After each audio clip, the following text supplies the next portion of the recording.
Uwatete Nathalie akunzwe mu myaka ya vuba ariko igikundiro cye cyongera uko bwije nuko bukeye bitewe n'urwenya abantu rwiganjemo ubuhanga kandi rugaruka kubigezweho mu icyo gihe bituma yubahwa ndetse bikanamuzanira igikundiro muri rubanda. Ngo ikaze kuri YouTube channel ya Story House aho mu kiganiro cyacu cy'uyu munsi tugiye kurebera hamwe byinshi bitandukanye ku buzima bw'umunyarwenya Atete Nathalie Umuhoza. Kugira ngo rero umbwire buri gitondo buri nimugoroba waraye waramutse ndagukunda subiramo uvuge mu ndagukunda ibyo bintu ntabwo nshobora kubishobora kabisa gusubiramo bikaba nk'ise umubonye amaso ku maso ntushobora kumenya ko atera urwenya mu buryo buhambaye ariko yabumbuye umunwa mukaganira ibitwenge bitangira kwisuka kakahava. Uwo na wundi ni Muhoza Nathalie Atete umaze kwamamara ku mbuga nkoranyambaga atera urwenya rutandukanye cyane cyane yifashishije urubuga rwa TikTok. Vuge mu gutera urwenya rwe kuri izi mbuga akenshi yifashisha ibyavuzwe n'abandi bantu wakabisubiramo mu buryo bwe yabijyanisha n'uko aba yitwara benshi akabarwaza imbavu. Ni umunyarwandakazi ubarizwa muri Leta Zunze Ubumwe za Amerika watangiye gukora ibijyanye no gukora amashusho yo gusetsa mu mwaka wa 2017 ariko akamenyekana cyane mu mwaka wa 2020 umwaka wamwongereye ubwamamare biturutse ku rubuga rwa TikTok. Ndetse kuri ubu usanga azwi na benshi kubera amagambo yuje ubuhanga usanga mu nzenya ze zitandukanye nk'uko nabikomojeho.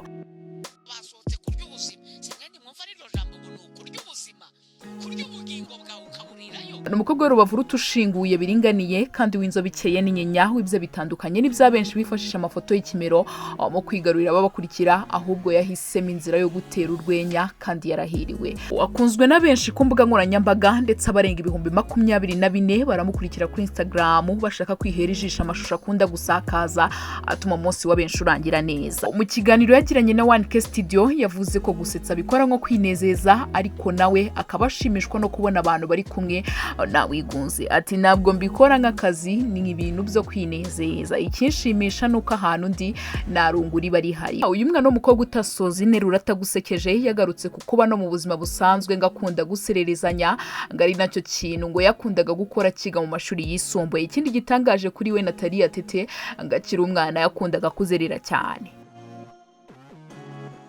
Usibye kuba ari umunyarwenya ni umukinnyi wa filime aho yakinnye mu yitwa Amarira ya Gatumba no muri Nuko Zubakwa nk'umukinnyi w'Imena. Ndetse ikindi ashoboye abantu ngo batazi ngo nuko ari umwanditsi. Mu mwaka wa 2019 yakoze urwenya rurebwa na benshi ndetse izina rye kuva kuri uwo munsi ryaramamaye rigera kure. Urwo rwenya n'urw'inkuru ya Shadiba Zababara ubwo azaba ari mu zabukuru. Nathalie Atete yiteye umwenda w'ibara ry'umutuku uruhu ruragaragara nk'urukanyaraye imvi zitambirije uruhanga yisanishije n'umukecuru w'umusirimu wasohokeye mu tubari dukomeye Kigali mu gihe cye abahanzi n'aba DJ bari bagezweho baruruhuri. Yavuze mu mwanya wa Shadiba abwira umwana w'ibihe byiza yagiriye mu bukumi bwe ubwiza bwe bugateza impagarara mu muhanda akamubwira n'abahanzi bari bagezweho nka Meddy, The Ben, Aline Gahongayire na Neringabo, DJ Mila na Marno bacuranze imiziki ikomeye watumye babyina imbyino zikomeye.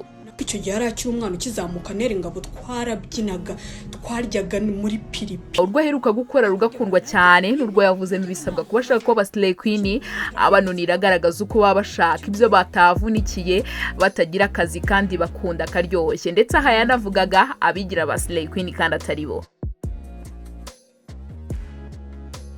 Nathalie kuri ubu uri kubarizwa muri Leta Zunze Ubumwe za Amerika avuga ko inzozi ze ari ukuzaba umunyamakuru nk'uko yabyifuzaga akiri umwana, dore ko no mu nkuru agenda akora zisetsa batari bake agenda avuga ngo umunyamakuru kandi w'umwuga ibituma abantu benshi banamubwira yuko ashoboye itangazamakuru ndetse rwose yavamo n'umunyamakuru mwiza. Ni Story House kandi subscribe tujye dukomeza kubana.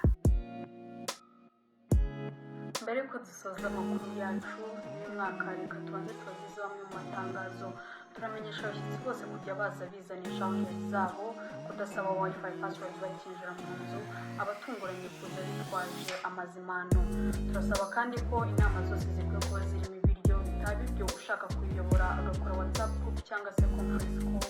Turasaba ababyeyi kwigisha abana babo imirenge imidugudu n'utugari baturukamo kugira ngo mu gihe bashatse kwiyamamaza muri Miss Rwanda cyangwa se kuba bamidugudu bitabagora.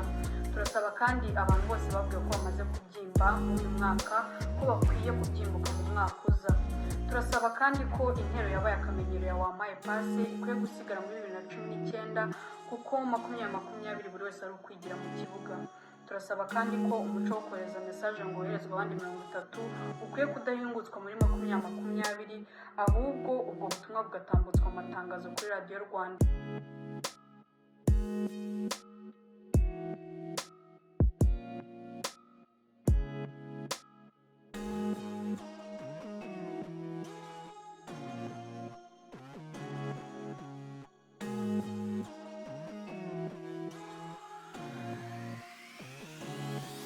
inama umuntu ushyira kuri stress mu buzima bwanjye kabisa.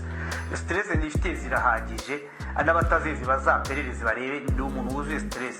Kugira ngo rero umbwire buri gitondo buri nimugoroba waraye waramutse ndagukunda, subiramo uvuge ngo ndagukunda, ibyo bintu ntabwo nshobora kabisa. Gusubiramo bikaba nk'isengesho no bwa ndagukunda. Ngoya ngongera ubivuge ibyo.